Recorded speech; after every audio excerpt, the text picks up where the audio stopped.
Trump just issued a warning to gun owners. That might sound extreme until you see what's actually happening right now. Over 3,000 Christians were slaughtered last year in Nigeria alone, more than anywhere else on Earth. And the pattern behind it should terrify every American who values the Second Amendment. Before we get into this, hit that subscribe button, because what I'm about to show you connects directly to the fight we're facing here at home. Here's what's really going on, what Trump is actually threatening to do. Let's start with what President Trump put on the table. Because this isn't just talk, these are real powers he can actually use. He's threatening to cut every dollar of aid going to Nigeria and potentially deploy American troops to stop the mass killing of Christians happening right now. Now here's what most people don't realize. The United States sent Nigeria over $1 billion in 24 alone, and that number has been increasing every single year since 2022, when we were only sending around $600 million. That money was supposed to stabilize the region, provide health care and support development, not fund a government that turns a blind eye while thousands of Christians get massacred on their own land. Trump can absolutely cut that aid without congressional approval, and he can deploy troops for up to 60 days as long as he notifies Congress within 48 hours. The real question isn't whether he has the authority, it's whether cutting the money or sending soldiers will actually stop what has become a full-scale genocide that's been going on for over 2 decades. But here's the part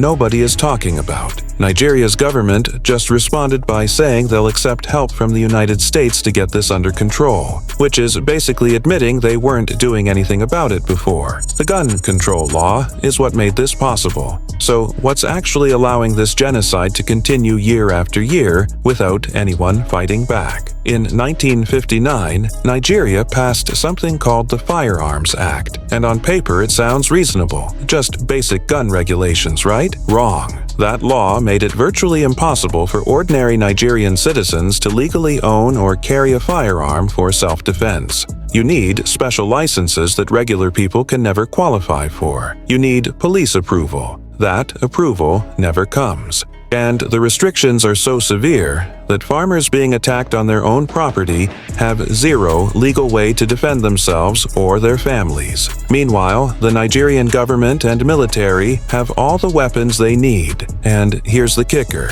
Illegal firearms are flooding into the hands of the extremist groups doing the killing. So you've got law-abiding Christians who followed the rules and turned in their weapons, and now they're completely defenseless against armed militias who don't care about any Firearms Act. Sound familiar? Because this is exactly the pattern gun rights advocates have been warning about in America for decades. Disarm the good people, criminals keep their guns, and innocent bodies start piling up, the numbers they don't want you to see. Let's talk about the actual scale of what's happening, because these aren't just statistics. These are human beings who died begging for help that never came. Conservative estimates say that over 3,000 Christians were killed in Nigeria just last year. But organizations on the ground believe the real number is much higher because so many deaths in rural areas never get reported or investigated. Since the year 2000, some estimates put the total death count between 60,000 and 100,000 Christians killed in Nigeria alone. And it's not random violence. 70% of these killings happen to farmers and their families who are targeted for their land and resources, with their Christian faith being used as the excuse to justify the slaughter. The attacks follow a clear pattern. Armed groups show up at night, burn down entire villages, kill the men, kidnap the women and children, and the Nigerian government's response is basically nothing. But here's what should really make your blood boil. While this genocide has been accelerating, American taxpayer money going to Nigeria has tripled, and somehow the violence just keeps getting worse. Why every American gun owner should pay attention. Now, you might be thinking this is tragic, but it's happening on another continent. Why should American gun owners specifically care about Christians being killed in Africa? Because the exact same people pushing for gun control in the United States are praising countries like Nigeria for having common-sense gun laws. They point to these strict firearms acts as the model we should follow here in America, completely ignoring that those laws created the conditions for mass slaughter. Look at the pattern.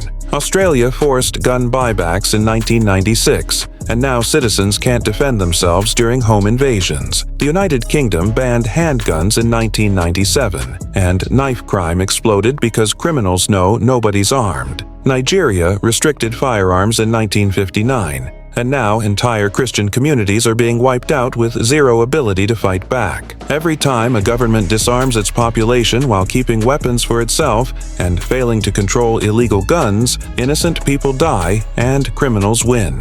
The Second Amendment isn't just about hunting or sport shooting, it's about preventing exactly what's happening in Nigeria right now. And the uncomfortable truth is that it absolutely could happen here if we let them strip away our rights piece by piece. Why some gun owners are getting this completely wrong. Here's where this gets personal. For a lot of people, especially gun owners who've been convinced that defending yourself or your family somehow makes you part of the problem, there's this growing narrative in America that good people shouldn't need firearms, that calling the police is always enough, and that anyone who trains for self-defense is paranoid or looking for trouble. When those Christian farmers were being attacked at night, they couldn't call for help because police stations were hours away, and the government made it clear they weren't coming. The average response time for rural police in Nigeria is over 3 hours. By the time help arrives, entire families are already dead, and the attackers are long gone.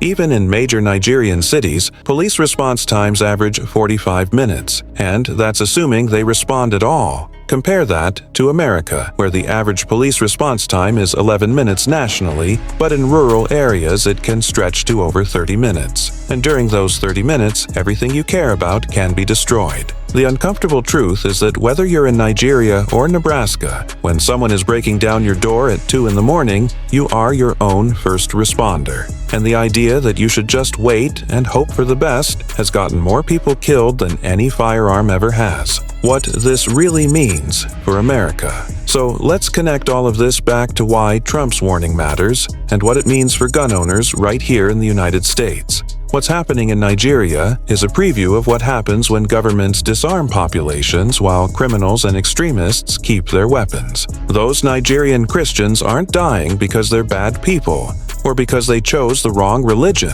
They're dying because their government took away their ability to defend themselves and then refused to protect them. Now, we're sending that same government over $1 billion a year while they allow the genocide to continue, and the only person calling it out is Trump, while his critics stay completely silent. But here's the part that should scare you. The same politicians pushing for red flag laws, magazine limits, and assault weapon bans in America are the ones who think Nigeria's gun control is reasonable. They want to create the exact same situation here, where law-abiding Americans can't get firearms while criminals have illegal guns flooding the streets. And just like in Nigeria, when the violence starts, the government won't protect you. They'll just tell you that you should have followed their laws and trusted them to keep you safe. Whether it's terrorists in Africa or lawmakers in Washington, D.C., anyone trying to disarm a population is setting the stage for innocent people to die while criminals run free. And that's not an opinion. Just look at what's happening. Nigeria should be a wake-up call for every American who believes in the right to self-defense, no matter where the threat comes from.